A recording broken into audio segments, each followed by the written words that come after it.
Hello students, welcome to logical academy. बच्चों, आज है हमारी video number 71 and video number 71 के अंदर हम अपना चैप्टर नंबर 8 जिसका नाम है डिसोल्यूशन ऑफ पार्टनरशिप फर्म, इसको हम कंटिन्यू करने वाले हैं। आप सबको लास्ट वीडियो में 3 एग्जाम्पल्स दिए थे। आप सबने बहुत अच्छे से वो एग्जाम्पल्स किए, किसी भी बच्चे को डाउट नहीं था, तो आज मैं कोई भी डाउट नहीं लेने वाला। बच्चों, मैं आपको नेक्स्ट टॉपिक कराऊंगा। बेसिकली वो कोई नेक्स्ट टॉपिक नहीं है, आप सबने किया हुआ है। आप सबने डिसोल्यूशन के लिए जब हम रियलाइजेशन अकाउंट बनाते हैं, पार्टनर्स कैपिटल अकाउंट बनाते हैं, वो आप सबको आता है। मुझे क्या सिखाना है आज? मुझे सिखाना है कि उसकी जर्नल एंट्री, अगर हम उसकी जर्नल एंट्री करना चाहें तो जर्नल एंट्री कैसे होंगी। बच्चों ध्यान से, हमारे पास एक बैलेंस शीट है फॉर एग्जांपल, ठीक है जी। इसके अंदर है बच्चे एक मशीनरी जिसकी वैल्यू है 4 लाख। इधर है हमारे पास कैपिटल एक्स एंड वाई की 2 लाख 2 लाख। एक है मेरे पास जनरल रिजर्व 1 लाख एंड एक है मेरे पास क्रेडिटर्स 1,50,000। ये एक बैलेंस शीट है और मशीनरी की रियलाइज्ड वैल्यू है 3,80,000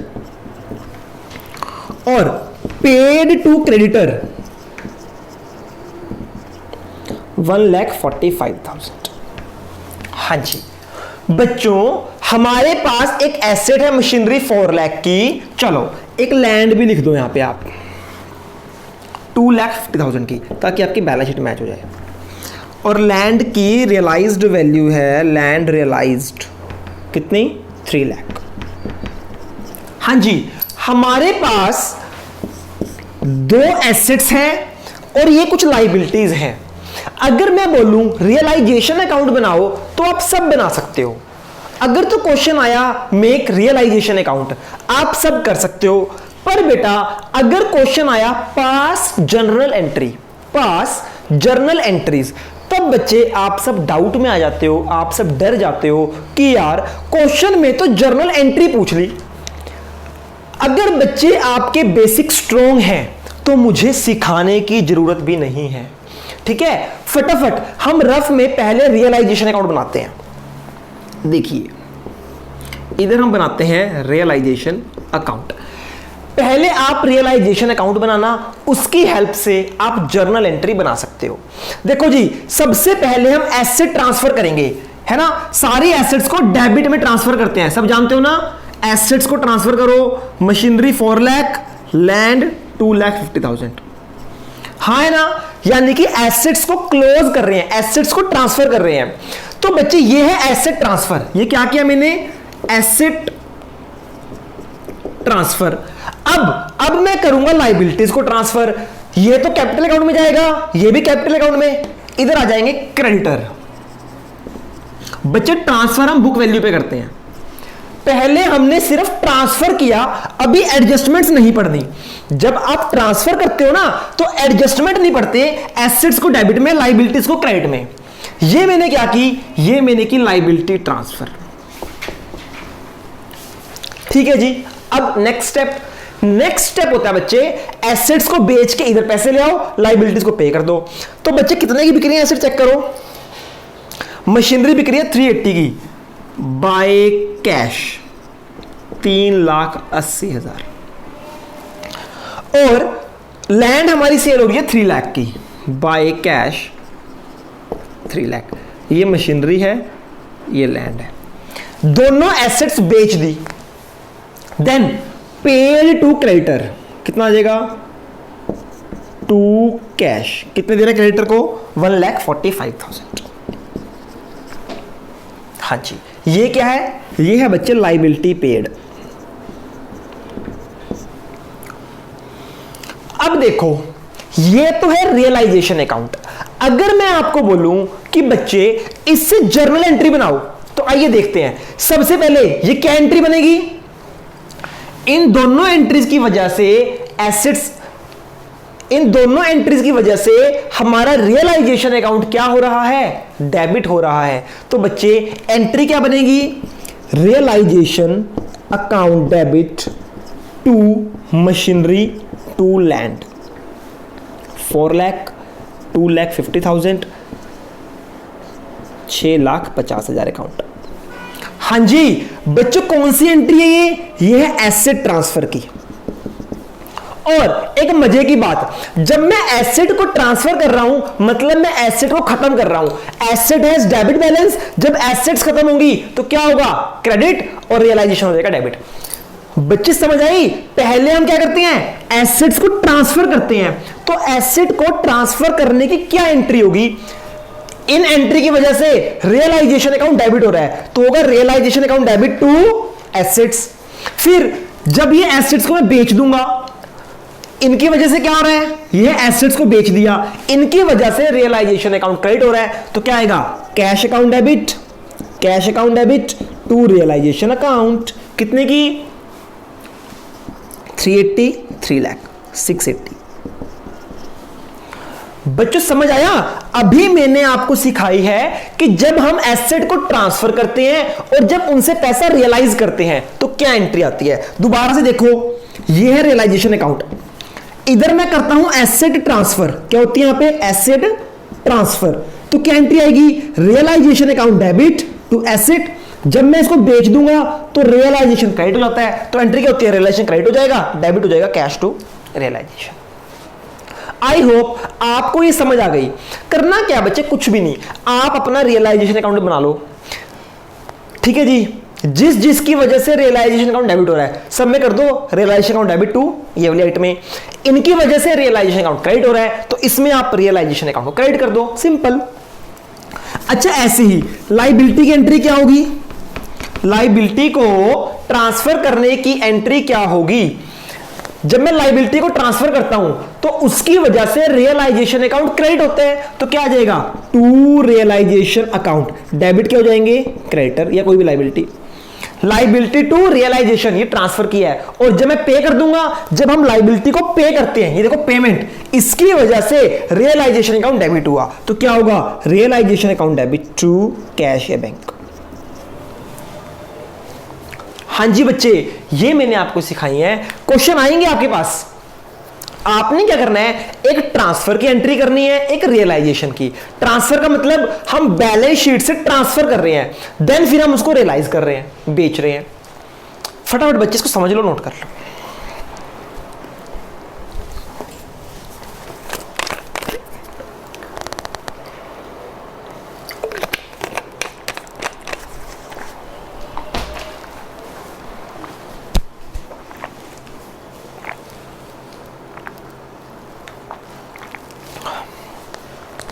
हाँ जी बेटा, समझ आया आपको, मैं आपको क्या समझाने की कोशिश कर रहा हूं। देखो बच्चे, जब हम एसेट्स को ट्रांसफर करते हैं तो रियलाइजेशन अकाउंट डेबिट होता है, तो एंट्री क्या होगी, realisation account debit to assets. फिर जब हम उनको बेचते हैं तो रियलाइजेशन अकाउंट क्रेडिट होता है, फिर होगा कैश टू रियलाइजेशन अकाउंट। ऐसे ही जब मैं लायबिलिटी को ट्रांसफर करूंगा तो रियलाइजेशन अकाउंट क्रेडिट होगा, लायबिलिटी टू रियलाइजेशन अकाउंट। जब मैं लायबिलिटी को पे करूंगा देन रियलाइजेशन अकाउंट डेबिट होगा, तो realisation account debit to cash या बैंक, जैसे भी हम पेमेंट कर रहे हैं। हाँ, अगर किसी पार्टनर ने टेक ओवर किया है तो कैश की जगह पार्टनर का नाम आ जाएगा। कुछ नहीं करना बच्चे आपने, मैं आपको बताता हूं एक बड़ा ही आसान सा तरीका। ये तो था लॉजिक, अब रट्टा कैसे लगाना है समझो। बच्चे आपने क्या करना है, आपने बनाना है रियलाइजेशन अकाउंट, इधर करना है डेबिट, इधर करना है क्रेडिट, ठीक है जी। इसमें क्या करेंगे बच्चे, सपोज करो machinery 4 lakh, land 2 lakh, to bank 1 lakh, ये क्रेडिटर आ गए, टू बैंक बीपी आ गए 2 लाख के, टू कैश ये आ गया रियलाइजेशन एक्सपेंस 50,000। इधर आ गई आपकी creditor BP 1,50,000 to cash, sorry by, ये मशीनरी सेल होगी 4 लाख की, ये होगी 1.5 लाख की। बच्चों देखो, आप सबने पहले रियलाइजेशन अकाउंट बना लेना है। अगर एंट्री भी पूछेगा ना तो रफ वर्क में आपने अपने वर्किंग नोट्स में रियलाइजेशन अकाउंट बना लेना है। बना लिया। अब एंट्री कैसे करनी है देखो, बड़ा ही सिंपल तरीका। इन सब की वजह से रियलाइजेशन अकाउंट डेबिट हो रहा है, तो क्या एंट्री आएगी? Realisation account debit to machinery to land. इनकी वजह से भी ये पेमेंट्स है, रियलाइजेशन अकाउंट डेबिट हो रहा है। Realisation account debit to bank. इसकी एलेक्सेंट्रिक एक्सपेंस की तो realisation account debit to cash. कहने का मतलब ये रियलाइजेशन अकाउंट डेबिट हो जाएगा, ये सब कुछ क्रेडिट हो जाएगा। एक एंट्री। इनकी वजह से क्या हो रहा है? इनकी वजह से रियलाइजेशन अकाउंट क्रेडिट हो रहा है, तो क्या होगा? रियलाइजेशन अकाउंट क्रेडिट हो जाएगा। ये सारे डेबिट हो जाएंगे। Creditor account, BP account, cash account, बस।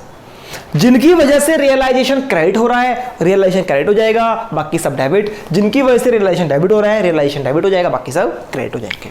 आई होप आपको ये बात समझ आई है। बच्चों अब मैं आपको एक मोस्ट इंपॉर्टेंट टॉपिक कराने वाला हूं, लिख लो। मुझे तो ये टॉपिक बहुत इजी लगता है, मुझे नहीं पता कि बच्चों को कैसा लगता है। आप सब अपने रिव्यूज देना इस टॉपिक को करने के बाद।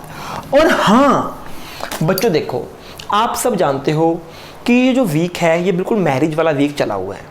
मैं आप सबके ऊपर उतना ध्यान नहीं दे पाता जितना मुझे देना चाहिए। मैं आपके किसी भी बच्चे को पर्सनल कॉल नहीं कर रहा कि बच्चे आपने कितना होमवर्क किया, कितना होमवर्क नहीं किया, क्योंकि मेरी कुछ मजबूरियां हैं। बच्चे बड़ी मुश्किल से टाइम निकाल के मैं आपके लिए लेक्चर रिकॉर्ड कर रहा हूं, है ना। तो ऐसे में क्या है, आप सबकी कुछ रिस्पॉन्सिबिलिटीज हैं। मैं कोई भी लेक्चर रिकॉर्ड करता हूं, अगर आपको समझ आता है तो आपने मुझे मैसेज करना है कि सर हमें ये लेक्चर समझ आ गया, या अगर ना समझ आए तो सर हमें ये लेक्चर नहीं समझ आया, हमें ये डाउट है।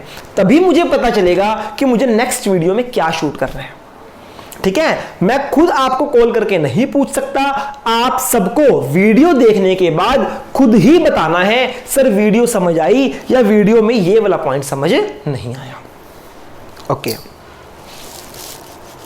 बच्चों, बहुत जल्द हम सब फेस टू फेस अपनी एकेडमी को ओपन करने वाले हैं। तब बच्चे ये प्रॉब्लम खत्म हो जाएगी। मेरा पूरा कंसंट्रेशन आपके ऊपर और आप सबका पूरा कंसंट्रेशन स्टडी के ऊपर, मेरे ऊपर नहीं, नालायक। अच्छा जी, अब बच्चे आपका जो टॉपिक है वो है वर्कमैन कंपनसेशन रिजर्व, WCR। ये टॉपिक है आज का सबसे इंपॉर्टेंट टॉपिक, हॉट टॉपिक जिसे आप कहते हो ना। बच्चे देखो, आप सब जानते हो जितने भी हमारे रिजर्व्स होते हैं, दो तरह के रिजर्व होते हैं। एक होते हैं स्पेसिफिक रिजर्व, एक होते हैं जनरल रिजर्व। ठीक, जो स्पेसिफिक रिजर्व होते हैं वो स्पेसिफिक लायबिलिटी को मीट आउट करने के लिए बनाए जाते हैं। अगर रिजर्व में से लायबिलिटी पूरी हो चुकी है तो बचा हुआ सारा रिजर्व पार्टनर्स में ट्रांसफर हो जाता है, और जो जनरल रिजर्व होते हैं वो सारे के सारे पार्टनर्स में ट्रांसफर हो जाते हैं। तो बच्चे workman compensation reserve, workman compensation, workers को कंपनसेशन देने के लिए बनाया गया एक स्पेसिफिक रिजर्व है। ठीक, तो बच्चे अगर मेरे पास कोई लायबिलिटी है, वर्कर्स का क्लेम है, पहले तो रिजर्व का वो पार्ट क्लेम में चला जाएगा, देन जो बचेगा वो पार्टनर्स में ट्रांसफर हो जाएगा। आइए आप सब मेरे साथ केसेस बनाएंगे। Case 1, workman compensation reserve is 90,000। Workman compensation reserve is 90,000। There is no claim. हमारे पास पार्टनर है 3, X, Y, Z, जिनकी रेशो है 1:1:1।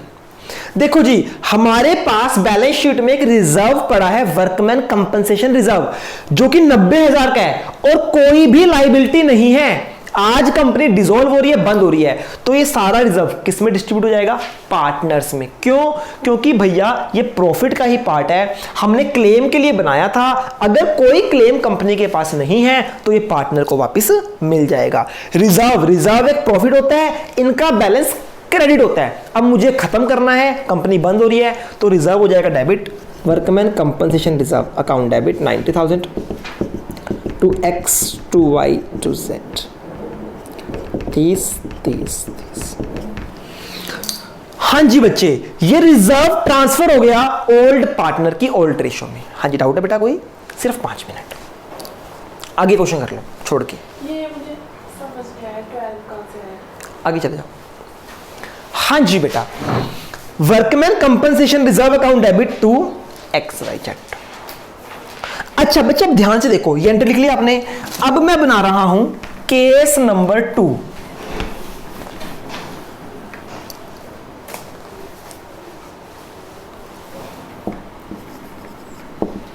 क्लेम कितना है? 60,000। क्लेम कितना है? 60,000। ध्यान से समझना बच्चे इसको। बच्चों क्लेम कितना है? यहां पर क्लेम है हमारा 60,000, 60,000 का क्लेम है हमारे पास। देखो जी, यानी कि 60,000 की हमारी एक लाइबिलिटी क्रिएट हो गई, हाँ है ना? देखो नॉर्मली क्या होता है, हमारी एक लाइबिलिटी क्रिएट होती है, लाइबिलिटी क्रिएट होगी तो वो बैलेंस शीट में जाएगी, फिर बैलेंस शीट से वो रियलाइजेशन अकाउंट में ट्रांसफर होगी, फिर पे होगी, ऐसे करेंगे ना। तो बच्चे ध्यान से समझो, चलो जी मेरे को खत्म करना है। Workman compensation reserve account debit 90,000। सब बच्चे बोलते हैं टू क्लेम, क्लेम हो जाएगा 60,000 टू XYZ, जो बचेगा वो ओल्ड पार्टनर में डिस्ट्रीब्यूट। ऐसे ही करते हैं। देखो बच्चे, आपने क्रिएट कर ली एक लाइबिलिटी, आपने क्या क्रिएट किया? लाइबिलिटी। अब हमारी कंपनी बंद हो रही है तो लाइबिलिटी को ट्रांसफर करना पड़ेगा रियलाइजेशन अकाउंट में। जब मैं ट्रांसफर करूंगा तो क्या एंट्री हो जाएगी? लाइबिलिटी खत्म हो जाएगी। देखो ये एक रियलाइजेशन अकाउंट है, समझो बच्चे इस बात को ना ध्यान से। इधर है मेरे पास कोई क्लेम 60,000 का, मेरी बैलेंस शीट में एक लाइबिलिटी है 60,000 रुपए की। जब मैं इसको ट्रांसफर करूंगा तो इधर ट्रांसफर करूंगा ना लाइबिलिटी को, क्या हो गया? जब मैं लाइबिलिटी ट्रांसफर करता हूं तो रियलाइजेशन अकाउंट क्रेडिट होता है। तो क्या एंट्री हुई इसकी? Claim to realisation account, claim to realisation है ना। तो जब मैं लाइबिलिटी को ट्रांसफर करूंगा तो क्या एंट्री होगी मेरी? Claim account debit 60,000 to realisation account 60,000। समझ आई? फिर जब मैं इसको पे कर दूंगा तो क्या एंट्री होगी? Realisation account debit to bank. Liability पे भी तो करनी है ना 60,000, हाँ है ना? तो बच्चे इस चीज को ध्यान से समझो, आप पहले लाइबिलिटी क्रिएट करोगे फिर रियलाइजेशन में ट्रांसफर करोगे। तो बच्चे डायरेक्ट देखो, क्लेम से क्लेम कट हो गया, ये डेबिट थी, क्रेडिट था, ये डेबिट था, तो नेट एंट्री क्या आई? Workman compensation reserve to realisation account. कहने का मतलब बच्चों ज्यादा कंफ्यूज आपने नहीं होना। आइए इसको दोबारा से समझते हैं। हल्का सा मैं कुछ दिखाना चाहता था, कुछ बच्चों ने देखा, चलो दोबारा समझते हैं। बच्चे देखो, वर्कमैन कंपनसेशन रिजर्व खत्म करना है, डेबिट कर देंगे। Workman compensation reserve account debit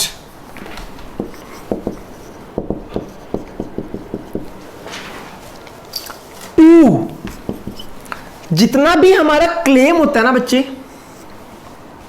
जितनी हमारी लाइबिलिटी बन रही है ना, वो हम ट्रांसफर करते हैं टू रियलाइजेशन अकाउंट में। बाकी चला जाएगा ओल्ड पार्टनर में जितना बचा।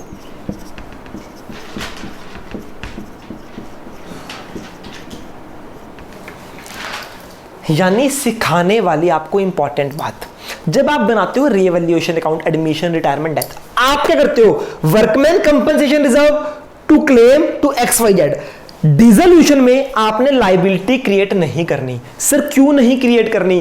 क्योंकि बच्चे कंपनी बंद हो रही है, आप पहले लाइबिलिटी क्रिएट करोगे, फिर उसको एट द एंड रियलाइजेशन में ट्रांसफर करोगे ना। तो हमने क्या किया, डायरेक्ट जितनी लाइबिलिटी बनती है उसको रियलाइजेशन अकाउंट में ट्रांसफर कर दिया। तो आपने यही करना है, workman compensation reserve account debit, जितनी लाइबिलिटी है वो चली जाएगी रियलाइजेशन अकाउंट में, बाकी ओल्ड पार्टनर ओल्ड रेशो में डिस्ट्रीब्यूट हो जाएगा। ये लाइबिलिटी ट्रांसफर करिए रियलाइजेशन में, अब इसको पे करेंगे, 60,000 लाइबिलिटी पे करनी है, तो realisation account debit to bank 60,000। सब बच्चे नोट कर लो, पेड, ये क्या है, पेड, लाइबिलिटी पेड। अगर आप बनाते रियलाइजेशन अकाउंट तो ध्यान देना, ये थी आपकी बैलेंस शीट, मैं आपको बता देता हूं। इधर है आपका वर्कमैन कंपनसेशन रिजर्व 90,000 का, एडजस्टमेंट में गिवन है क्लेम 60,000 का। बैलेंस शीट में 90,000 का वर्कमैन कंपनसेशन रिजर्व है और उसने बोला एक वर्कर्स का क्लेम आ गया 60,000। अगर तो एंट्री करनी है तो ऐसे होगी, सारा रिजर्व खत्म, जितना क्लेम है वो रियलाइजेशन अकाउंट में, बाकी ओल्ड पार्टनर में ट्रांसफर, फिर पेमेंट। अगर हमें बनाना है रियलाइजेशन अकाउंट तो कैसे बनेगा, ध्यान से देखो। जब बात आएगी ना वर्कमैन कंपनसेशन रिजर्व को ट्रांसफर करने की, तो जितनी लाइबिलिटी है, जितना क्लेम है वो ट्रांसफर हो जाएगा इधर वर्कमैन कंपनसेशन रिजर्व 60,000, बाकी जो बचा है 30,000 वो चला जाएगा पार्टनर के कैपिटल अकाउंट में। कहने का मतलब, जब भी आप देखो, इस बात को मार्क कर लो, ये बहुत इंपॉर्टेंट बात है। जब भी वर्कमैन कंपनसेशन रिजर्व आए और अगर उससे रिलेटेड कोई क्लेम है, तो जितना क्लेम है ना वो आपका जाएगा रियलाइजेशन अकाउंट में। समझ आ गई? और जो बचेगा वो आपका चला जाएगा ओल्ड पार्टनर ओल्ड रेशो में डिस्ट्रीब्यूट। तो बच्चे आपने ये केस बनाना है,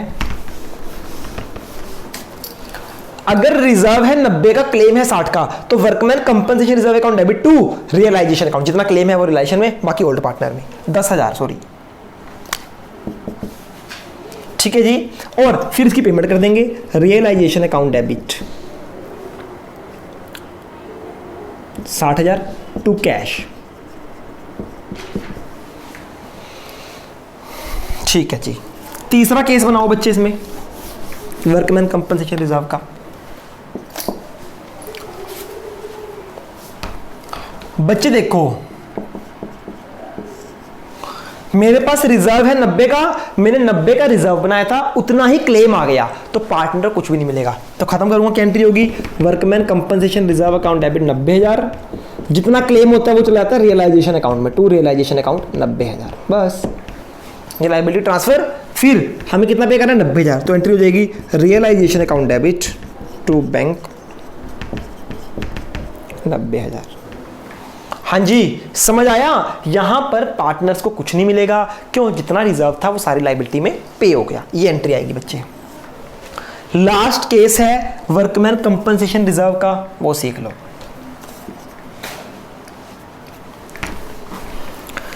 अगर रिजर्व कम हो और क्लेम ज्यादा हो,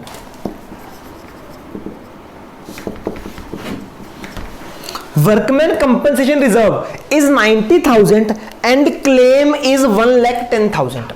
रिजर्व है हमारा 90,000 का और क्लेम सिर के ऊपर एक लाइबिलिटी आ गई कितने की, 1,10,000 की। तो सुनो बच्चे ध्यान से, हमें रिजर्व खत्म करना है, workman compensation reserve account debit 90,000 का। बच्चे देखो, हमने कितना प्रोविजन बनाया लायबिलिटी का, हमने प्रोविजन बनाया है 90,000, पर देने कितने पड़ेंगे, 1,10,000 रुपए। तो बच्चे हम रियलाइजेशन में कितना ट्रांसफर करेंगे, जितना हमारे पास रिजर्व है, टू रियलाइजेशन अकाउंट 90,000। यहां पर 1,10,000 नहीं आएगा, क्यों, क्योंकि बच्चे हमने एज्यूम किया था कि 90,000 देने पड़ेंगे, हमें देने कितने पड़ रहे हैं, 1,10,000, यानी 20,000 रुपए अनरिकॉर्डेड लायबिलिटी है। बात समझ आ रही है? हमने अपने हिसाब से 90,000 तक की प्रोविजन बनाई थी, हमें देने पड़ गए 1,10,000 रुपए। तो 20,000 हमारी नॉलेज में नहीं था, अनरिकॉर्डेड था। तो अनरिकॉर्डेड कभी ट्रांसफर नहीं होती, सीधा पे होती है। कहने का मतलब जितना रिजर्व है ना, मैक्सिमम उतना ही रियलाइजेशन में ट्रांसफर हो सकता है। जब पेमेंट की बारी आएगी तो क्या आएगी, रियलाइजेशन अकाउंट डेबिट। पे कितना करना पड़ेगा, 90 1 10 पे करना पड़ेगा, तो आएगी 1,10,000 टू बैंक। 1,10,000, 90,000 जो सोचा था वो पे करा, 20,000 अनरिकॉर्डेड लाइबिलिटी पे करी। तो बच्चे ये 4 केस हैं। पहले केस में कोई क्लेम नहीं है, सारा रिजर्व पार्टनर में ट्रांसफर, कुछ भी रियलाइजेशन में नहीं जाएगा। दूसरा, क्लेम रिजर्व ज्यादा है, क्लेम कम है, जितना क्लेम है रियलाइजेशन में उतनी ही पेमेंट कर दो। थर्ड, दोनों इक्वल हैं, सारा का सारा रियलाइजेशन में। इस केस में क्लेम ज्यादा है। जब क्लेम ज्यादा होता है ना बच्चे, तो मैक्सिमम में रिजर्व कितना ट्रांसफर कर सकता हूं रियलाइजेशन में, 90, पेमेंट में कर दूंगा सारे की। आई होप ये रियलाइजेशन वाला पॉइंट आपको समझ आया होगा। वर्कमैन कंपनसेशन रिजर्व खत्म।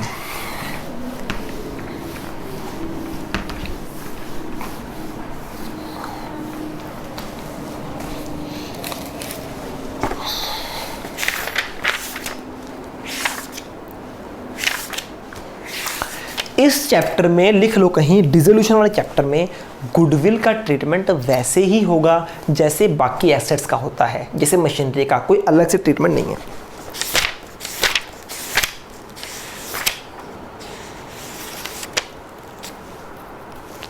अच्छा बच्चे, मैं आपको लास्ट कॉन्सेप्ट सिखाने वाला हूं, पेज नंबर 8.39। अच्छा बच्चे, एक तो वर्कमैन कंपनसेशन रिजर्व वाला आपने कौन सा क्वेश्चन करना है, देखो फटाफट नोट करो। बस गुड़िया सिर्फ 2 मिनट रुक जाओ। इलस्ट्रेशन नंबर 4, इलस्ट्रेशन नंबर 4 ये वर्कमैन कंपनसेशन रिजर्व वाला है। चलो जी, पेज नंबर 8.39 निकालो। देखो बच्चे, कई बार क्या होता है, जब आपको डिसोल्यूशन चैप्टर की अकाउंटिंग करनी है तो क्या होता है, आपको एक बैलेंस शीट गिवन होती है। क्या होती है, गिवन है ना, बैलेंस शीट गिवन होती है। आप बनाते हो रियलाइजेशन अकाउंट, फिर आप बनाते हो partners capital account, partners loan account and cash या फिर बैंक अकाउंट। बच्चों, आपको बैलेंस शीट गिवन होती है और आप ये सब बनाते हो। कई बार क्वेश्चन ऐसा आएगा, आपको बैलेंस शीट गिवन नहीं होगी, उन्होंने आपको एंट्रीज लिखी होंगी पर पूरी बैलेंस शीट बना के नहीं दिखाई होगी। तो कोई बात नहीं, हम क्या करेंगे, पहले एक कच्ची बैलेंस शीट बना लेंगे। क्या बना लेंगे, कच्ची बैलेंस शीट। इसका मतलब होता है मेमोरेंडम बैलेंस शीट। कच्ची मतलब मेमोरेंडम बैलेंस शीट। जिस क्वेश्चन में बैलेंस शीट ना बनी हो तो उसमें सारा बैलेंस शीट की फिगर गिवन होगी, आप एसेट्स को एसेट्स में डाल देना, लायबिलिटी को लायबिलिटी में डाल देना, आपकी बैलेंस शीट बन जाएगी। बैलेंस शीट बन जाएगी, बाकी आपका क्वेश्चन नॉर्मल हो जाएगा। देखो, जैसे इलस्ट्रेशन नंबर 24 में आपको बैलेंस शीट नहीं गिवन, बैलेंस शीट नहीं गिवन ना बच्चे, तो हम क्या करेंगे, बैलेंस शीट को बना लेंगे। Memorandum balance sheet.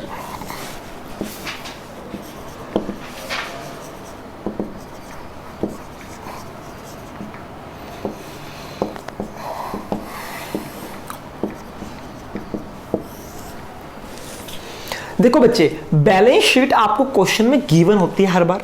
इस क्वेश्चन में बैलेंस शीट नहीं गिवन, तो क्या हुआ, हम बैलेंस शीट खुद बना लेंगे। कैसे पढ़ते हैं, A and B are partners sharing profit in the ratio of 4:3, decide to dissolve the partnership. ये बैलेंस कब बनेगी, 31 मार्च 2020 को।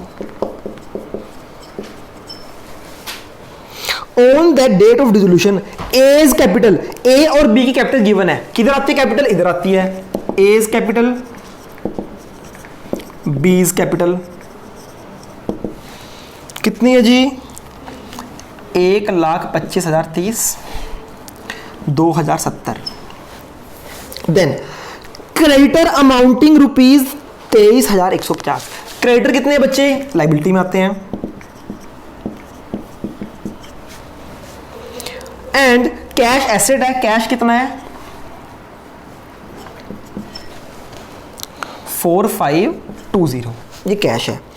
अब ध्यान से, एक मिनट होल्ड, सॉरी, हाँ जी बेटा, क्या कहता है, रिमेनिंग एसेट्स रियलाइज्ड, ये इनकी बुक वैल्यू नहीं है, रियलाइज्ड वैल्यू है। तो बच्चे बस इतनी सी बैलेंस शीट गिवन थी आपको। आप सब जानते हो बैलेंस शीट का टोटल इक्वल आना चाहिए।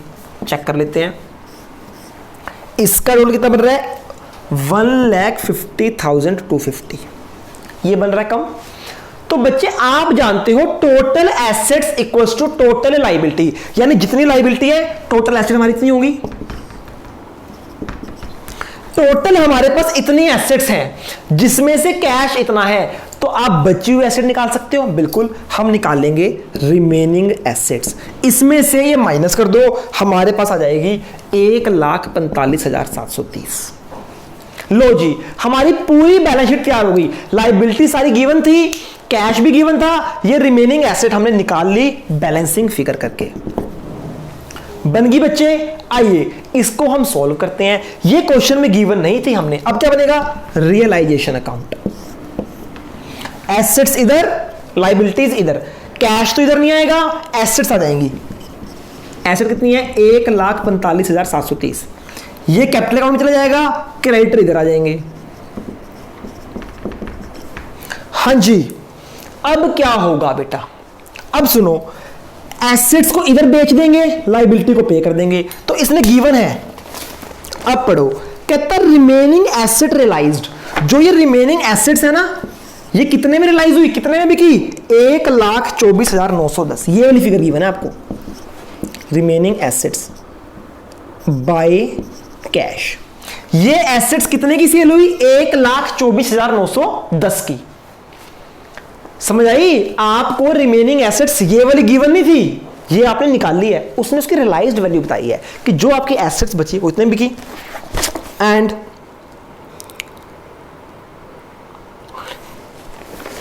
अच्छा जी, अब हम लाइबिलिटी को पे करेंगे। उसने नहीं बताया क्रेडिटर को कितना पे किया, जब नहीं बताते तो बुक वैल्यू पे करते हैं। टू बैंक क्रेडिटर को पे कर दो 23,150, और इधर आ जाएगा रियलाइजेशन अकाउंट एक्सपेंस, कितना है, क्वेश्चन में गिवन है 1860। खत्म, खत्म बेटा। हाँ जी, तो बच्चों इस चैप्टर में आपका सिर्फ एक कॉन्सेप्ट रह गया है, रियलाइजेशन एक्सपेंस की एंट्रीज। बच्चों आपके पास टोटल 26 इलस्ट्रेशंस हैं। आप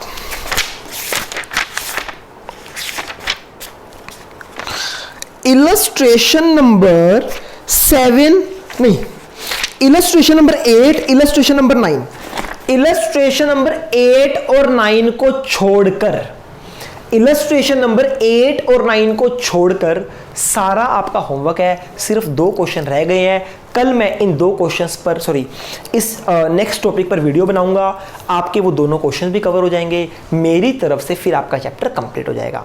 तो आज का आपका होमवर्क इलस्ट्रेशन नंबर 1 to 26 जो आपने नहीं की सारी कर दो, सिर्फ इलस्ट्रेशन 8 और 9 को छोड़ देना, बाकी सब आपसे हो जाएगा। आज की क्लास में इतना ही, कल मिलते हैं, तब तक के लिए गुड बाय, टेक केयर।